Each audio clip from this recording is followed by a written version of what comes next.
Anyone wishing to speak, please raise your hand. Mr. Highball.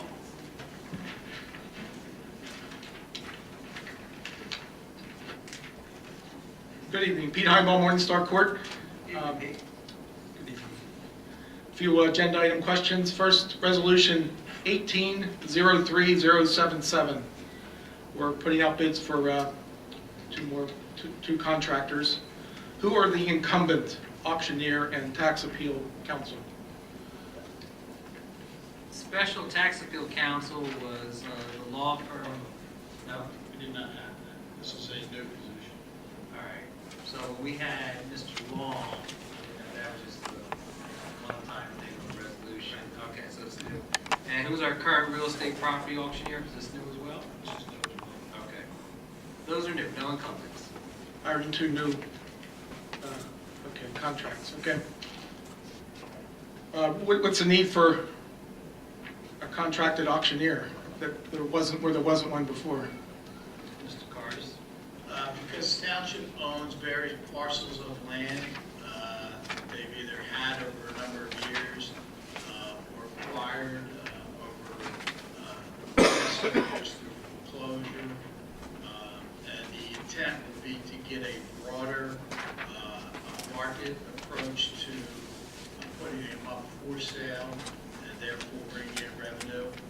Because right now they're sitting and they are tax exempt. So again, to bring in revenue. Okay. Agenda item 1803, 082, and 083. We're applying for two separate $25,000 grants from the Camden County Open Space Fund. How is the decision made for certain, we're spending open space money all over town. We're spending the whole $900,000 on different things. What projects indicate that we should go to Camden County for an additional grant? Some we do, some we don't. The county makes available grants for specific recreational projects, open space projects throughout Camden County, through all 37 municipalities. And this is something that we've applied to in the past and have received grants. We received money from Moffitt's Farm in the past and also for the Tavern at Gabriel Davies. We received money to go towards, I believe, the hockey rink at one point. Also, Blackwood Kiwanis at one point. So there's money that's available that's through the county. Mr. Carson, want to add to that? State Street Playground Structure. Brittany Woods. Okay. Resolution 1803, 085, and 086. It's a resolution to, I guess, reopen the SRO contracts with each of the two school districts. Not to reopen, but to continue that program, sir. This isn't the contract. I mean, the school boards still need to accept a contract on their side of the... Absolutely, but it's a resolution that we're going to execute and deliver on behalf of the township, the shared service agreement. So this will be signed and sent to both school districts, Blackmore Pike Regional and Gloucester Township Public Schools. Is there an amount for each of these contracts? Cars is $300,000. There's 300,000. So it's the same as before, 300,000 for Correct. 3 officers? Changes. I haven't seen a more unfavorable, throughout the various school districts in our area and throughout New Jersey, these different SRO arrangements. I don't know that I've seen a more unfavorable one for the school district than $300,000 charging. How so? Can you explain? $100,000 per officer for to $100,000 per officer? Okay. Do you know we have 7 officers that work in our schools? Are you aware of that? some of those the DARE officers and things like that. Those are separate grants. Those are paid for by grants. But that's all. If, and I believe you were at the last meeting and also at the Board of Education meeting as well, if a school resource officer has to leave a particular school to attend to a matter, there is another officer who's coming to take that particular officer's place. It could be a lead officer, it could be someone else from another department. But there's always coverage. Right. 3 officers coverage. There For are the school 7 district. officers dedicated to the school resource officer program for both districts.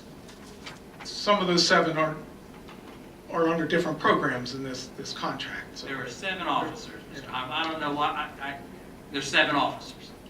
Chief, do you want to add to that? Am I correct? We're 7 officers. That's correct. Thank you. 7 officers for both school districts. Yes. For the $600,000 worth of contract, is what you're saying. 7 Do you officers. have an issue with the cost of it? Yes, I do. Do you think, well, I think it should be what's more the- shared. I think it should be more shared between the township and the school district. You want to add more officers to it? You putting words in my mouth? I just said, I think the cost, Pete, I asked you a question. Do you want to add more to it? Do you want to take away from it? I want the $300,000, I want a more of a shared cost than charging the school districts each $300,000 for 7 officers. $600,000 for 7 officers. I want more of a, I want the township to share in more of that cost than that. That's what I'm saying. Okay. Anything else is what you're trying to get me to say. That's all I'm I'm saying. not trying to get you to say anything. I just want to know the reasoning behind it, because we had this discussion 3 years ago, and you went to school board meetings and you came here as well. I think your time's up, Pete. I do have one more question. I'm sorry, Pete, your time's up. Is there anyone else that wishes to speak? Mr. Polidoro.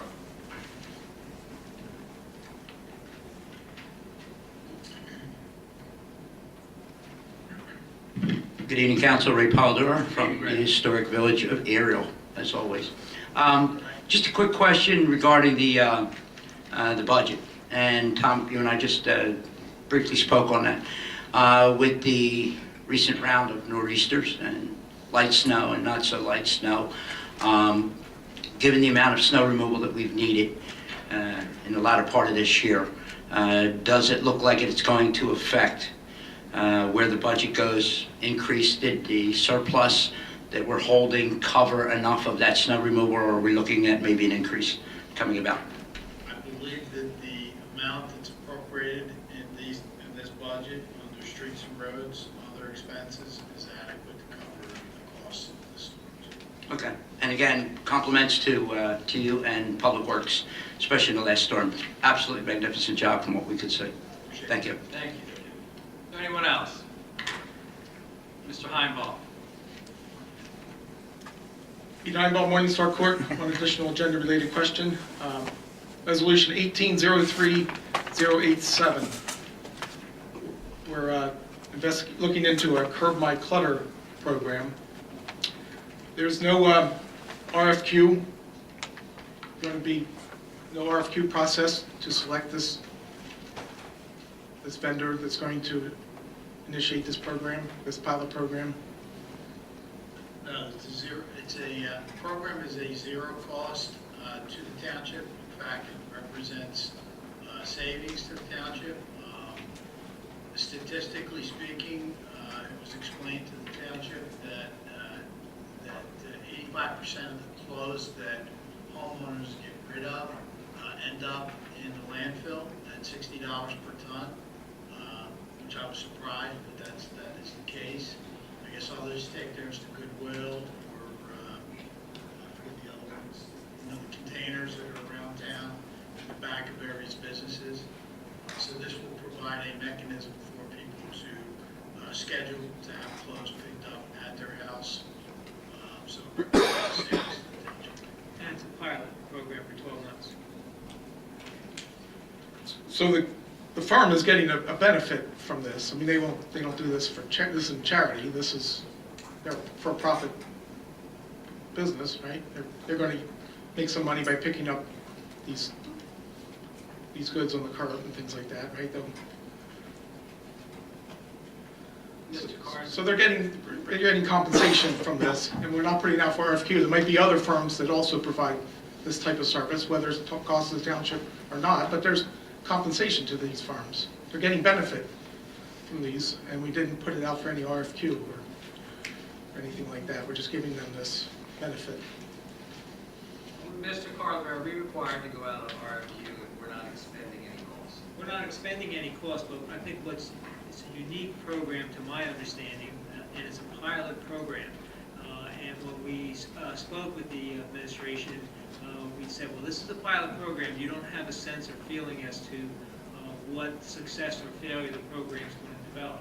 If it's a pilot program and you're going to monitor for a period of 12 months and there's no way to know, and the program is anxious to get started, whatever it is, there's some savings to the town, let's keep it as a 12-month pilot program is what I decided. And naturally, how it's performing is going to tell what we do at the end of the 12-month period. So we may handle this firm differently at the end, after the end of the 12 months. It's only for a 12-month period as a unique program coming into the township. Thank you. Thank you. We'll close the first public portion. Next, we have a resolutions of consent agenda. Any council member would like to remove any item, please speak up. Hearing none, I entertain a motion to accept the consent agenda as presented. I'll make that motion. Thank you, Mr. Hutchinson. Second. Thank you, Ms. Strato on the question. Roll call, please. Yes. Yes. Yes. Yes. Yes. Yes. Regular agenda number 88, resolution of the Township Council of the Township of Gloucester County of Kansas, State of New Jersey, governing body certification of compliance with the United States Equal Employment Opportunity Commission, and fourth items of consideration of arrest, conviction, records, and employment decisions under Title 7 of the Civil Act of 1964. I entertain a motion. Thank you, Mr. Hutchinson. Is there a second? Second. Thank you, Mr. Owens on the question. Roll call, please. Mr. Hutchinson? Yes. Mr. Owens? Yes. Mrs. Stubbs? Yes. Mrs. Winters? Mr. Lino? Yes. Mrs. Strato? Yes. Mr. Mercado? Yes. Resolution 89, resolution of budget transfers between appropriation reserves and the calendar year 2017, current fund budget. I entertain a motion. Is there a second? Second. Thank you. Mrs. Stubbs on the question. Roll call, please. Mr. Hutchinson? Yes. Mr. Owens? Yes. Mrs. Stubbs? Yes. Mrs. Winters? Yes. Mr. Lino? Yes. Mrs. Strato? Yes. Mr. Mercado? Yes. Resolution for first reading, resolution 90, resolution approving introduction and providing notice for public hearing, public inspection of the 2018 municipal budget. This is the introduction of the 2018 municipal budget. Mr. Cardis, do you want to add anything to that? This budget before you tonight does have a tax increase, a tax levy increase in the amount of $3,464,367. On our rate, that would be an increase of 7.9 cents, with 1 cent equal to $439,380. It is still $2,386,089 below the 2% tax levy cap, and it is also $1,292,000 below the appropriation cap. There are timelines for this, Mr. Cardis. This is the introduction. Correct. It has to be approved within a 30-day period. Yeah, 28 days from the date of introduction, so that would put us at a public hearing for April. 23rd. Okay, our second meeting in April. Correct. All right, I entertain a motion. I'll make that motion. Thank you, Mr. Hutchinson. Is there a second? Second. Thank you, Mrs. Strato. Once again, this is the introduction of the budget. Roll call, please. Mr. Hutchinson? Yes. Mr. Owens? Yes. Mrs. Stubbs? Yes. Mrs. Winters? Yes. Mr. Lino? Yes. Mrs. Strato? Yes. Mr. Mercado? Yes. We did not receive any GTE Gov access emails. Now open up the second public portion. Anyone wishing to speak, please raise your hand. Mr. Sweet.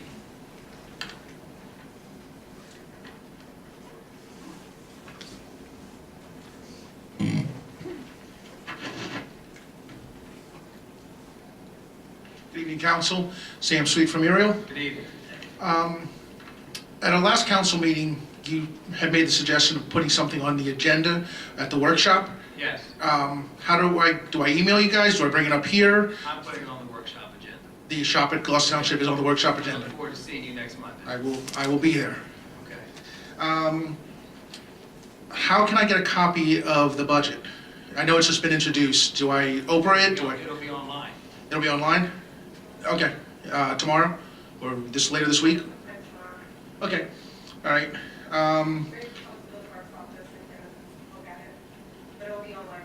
Okay, I can wait till, As our CFO there, Chrissy Howard. how you doing? Who owns Curb My Clutter? Do we know that? I don't have the ownership of that, you know, on hand. I think the gentleman's here, his name is Bob Anderson. Okay, I was just wondering. And just wanted clarification on the SROs. You said there's 7. Okay, the 3 for Gloucester Township Schools, the 3 for Black Horse Regional Pike, 2. 2, right, and then 2 DARE officers? Lead, Or two lead, the old there. the old DARE program, okay. But the lead, they travel from school to school?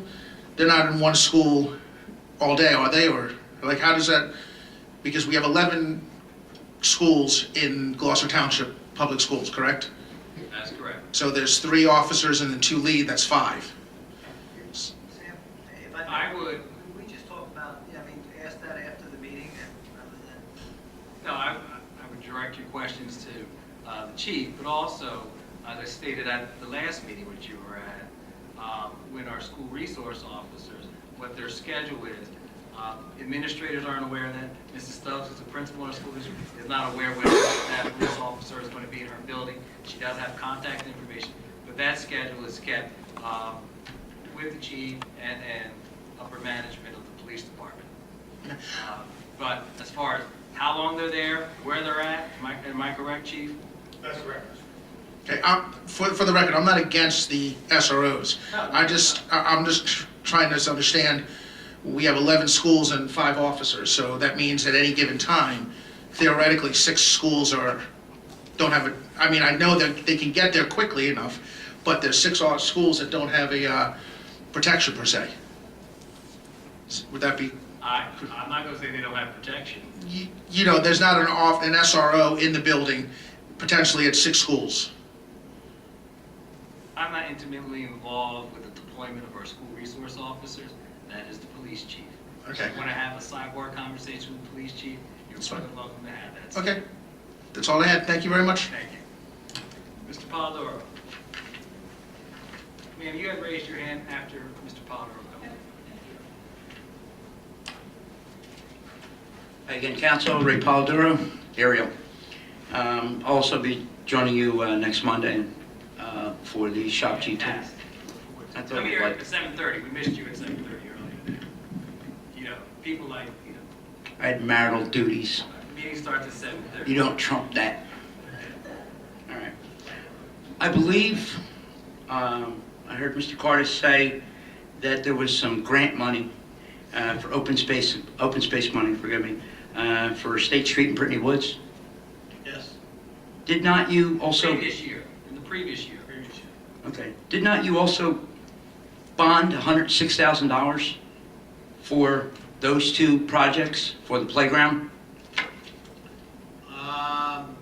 Christie, I don't recall, was that out of? January? There was Can I finish, please? Out of the capital or out of the open space? Recall? Brittany Woods was 25,000, Brittany Woods was paid out of the community development block grant, and 100% was paid out of that, and State Street, we got a $25,000 grant from Camden County Open Space, and the rest of it came from, capital, because it was 25 was not enough, so 20,000 from the county, and then the balance of it was paid out of capital. I thought I remembered last year around January, February, when you bonded $6.6 million, you had a set aside of $106,000 designed for improvements of State Street and a playground for Brittany Woods.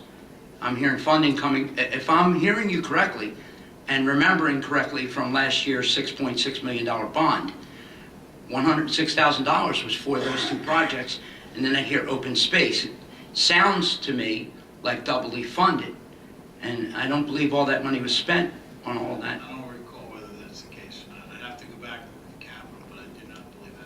check the January, February agendas and minutes when it was a $6.6 million loan, and that was part of that, the I will check the bond. capital. Okay. Now also, in looking at some of the things that, besides the shop GT, and trying to offset the, amazing tax increases that we've had here in the town, and trying to at least look for other items, because you guys are always asking us, either come up with a problem, come up with a solution. And Mr. Cardis, I believe, would be the most familiar with this project. I hear that it's in some other towns, not as much in South Jersey, but in about New Jersey. My understanding is this recycling program has readers on the recycling trucks as they lift the cans in. And based on the amount of product that each household is recycling, it reads the can.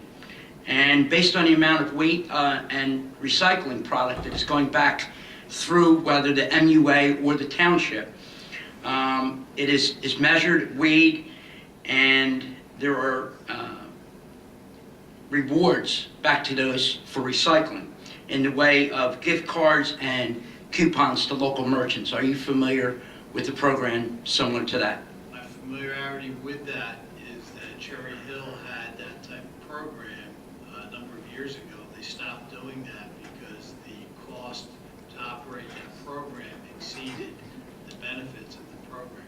So it became inefficient cost-wise. And help me understand how that would not have worked out. I mean, there's There was always... a vendor, and that vendor had to be paid. There was a contract with a vendor on that, and that was not just a free service. There was a fee attached to it. The vendor was referring to a middle person that would take and translate the tonnage readings to the reward of gift cards and what have you? They would own those scanning devices, which were then placed on the recyclable containers. And my understanding is it became a program that was very costly for Cherry Hill. Now, That is my understanding. okay, if I remember our conversation when we were going into the pink recycle bins, you said at the time that you believed those cans to be chipped. Are we already halfway there to some identifying vehicle to see if this is something we might be able to do? I mean, there's a lot of money to be made in I recycling. don't recall whether they're chipped or not, but that program you're talking about required the hardware from the company that they engaged, and they relied heavily on that company to perform that service. And I'm guessing that was pretty rewarding to them as a quote-unquote middle merchant. Again, my understanding is it became cost prohibitive. Okay, and again, just looking for other ways that we can offset people's costs and help out and actually keep some people in their homes.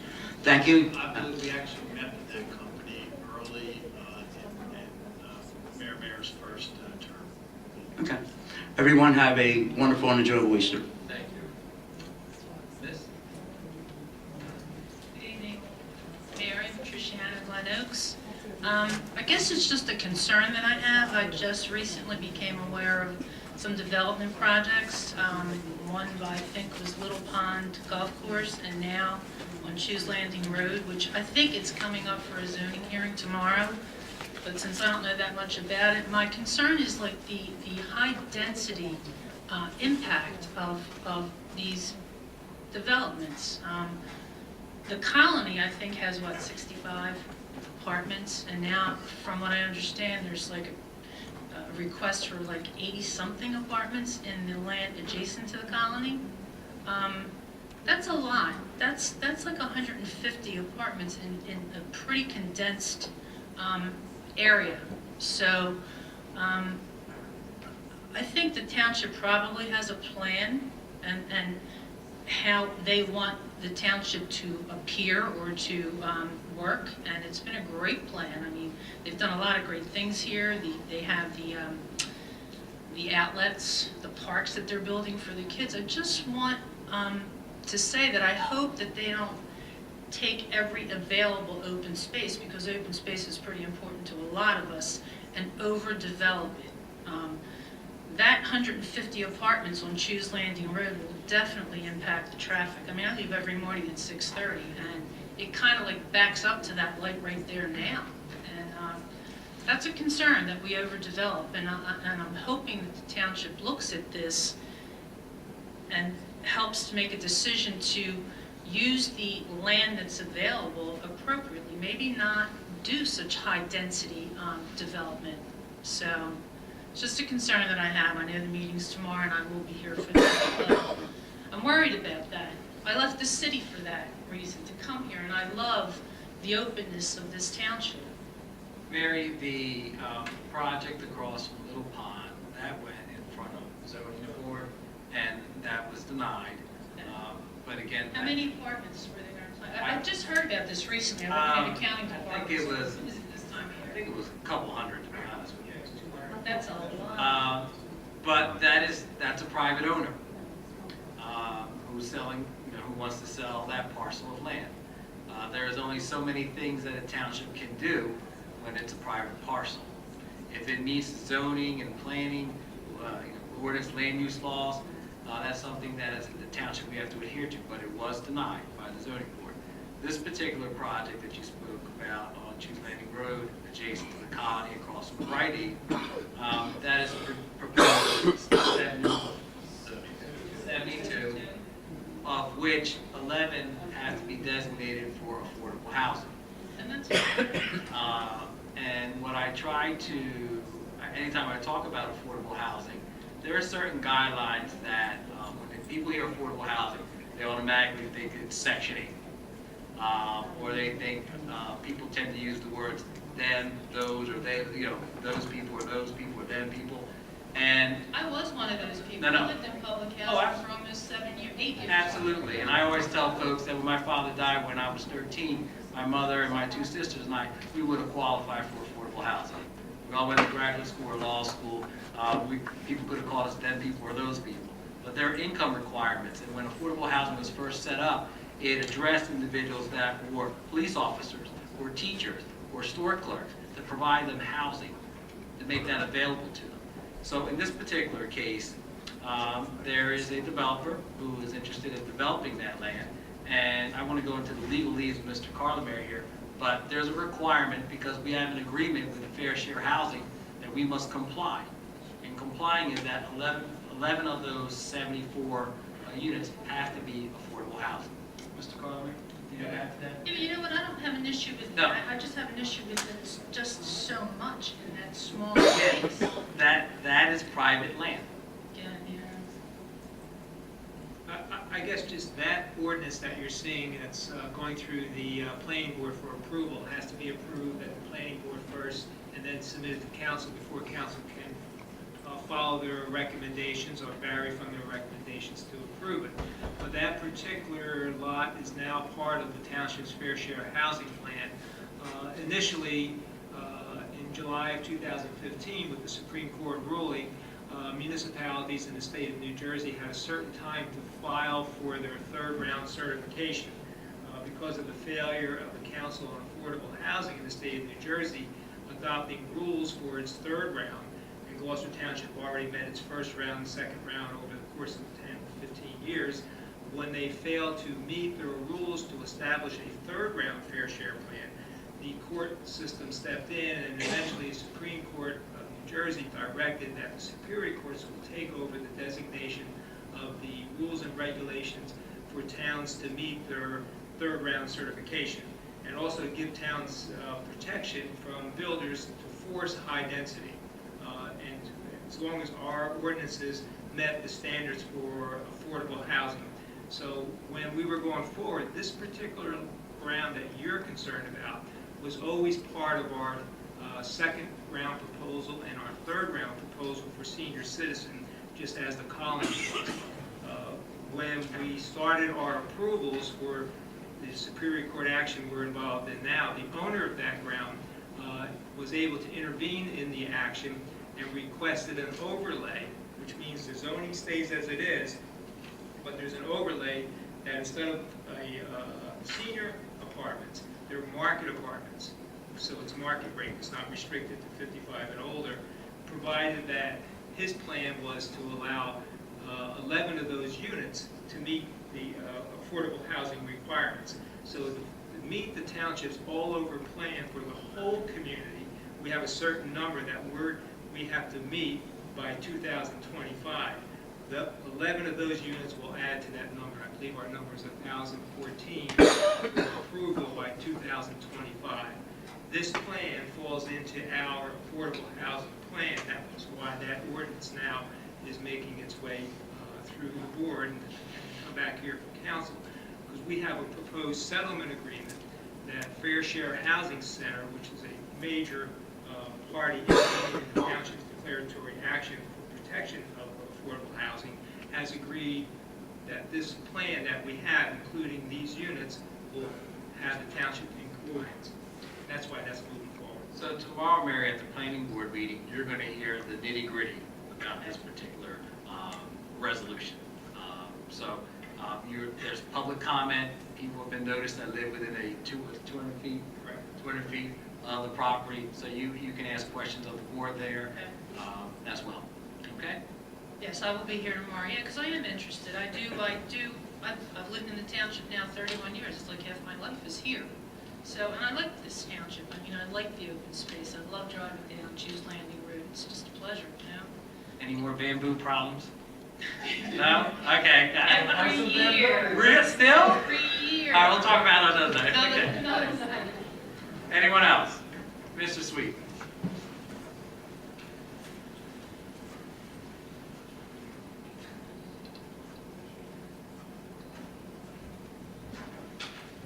Sam Street from Ariel again. With regards to next week's meeting, am I presenting something to you guys, or are you asking questions of me, or just kind of No. wondering how it's going? No, you can comment during the public portion, but no, we'll have a discussion. It's our workshop. If you have a comment during the public portion, I don't expect you to present anything. Can I? You could have a conversation with us during the public portion. Public portion is before the discussion, correct? Absolutely. Okay, I just wanted them to get the logistics of it, so that's it. All right, All right, thanks. Thank you. Anyone else? Seeing none, we'll close the second public portion. Polling directors? Chief Earl? Nothing to report, thank you. Mr. Carlin? Nothing to report. Artist? Nothing to report. Thank you very much for coming this evening, and congratulations to the board. Mr. Mr. Allen? Thanks for coming. Congrats to all the award recipients. And thanks for Public Works for doing a great job these past storms, and all first responders being out there taking care of all safety. Thank you. Steps? There will be a colonial reenactment at Gabriel Davies Tavern, spring open house and Revolutionary Weekend on April 21st and 22nd, Saturday from 9 to 5, and Sunday from 9 to 3, rain or shine. Join the fun, admission is free. There'll be tavern tours, a cannon demonstration at 10, 12, 2, and 4, trial primitive archery, colonial crafters, children's colonial games, period reenactors, real tomahawks, campfire cooking, blacksmithing, and historical weaving. There'll be also children's Minuteman drills. Please come out. The Historical Society, they do a great job, and they have a lot of fun. And you'd enjoy yourselves, really, so it's a nice time. Come out. And thanks everyone for coming. The tavern's still dry, right? Right? Joanne's still dry? Okay.